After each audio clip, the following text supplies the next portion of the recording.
হালকা ভাই, তোমার বাড়ি থেকে ফোন এসেছে। হ্যালো। হালকা, তোর জন্য মাইয়া দেখেছি, শিগগিরই ছুটি নিয়ে বাড়ি আয়। স্যার, আমার বিয়ে ঠিক হয়ে গেছে, আমার 1 মাসের ছুটি লাগবে। কি বলছো হাল্ক? বিয়ের জন্য মাত্র 1 মাস? আমি তোমাকে পুরো 2 মাস দিলাম, যাও এনজয় করো। আরে ওস্তাদ, 2 মাসের ছুটি পেয়েছি, এবার ধুমধাম করে বিয়ে হবে। রাস্তা ছাড়ো সবাই, আর্মি হাল্ক বাড়ি আসছে।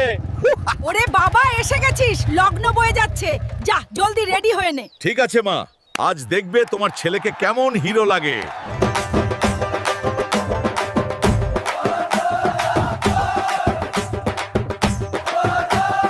হালকা ভাই থামুন, হেডকোয়ার্টার থেকে ইমার্জেন্সি ফোন এসেছে। হ্যালো।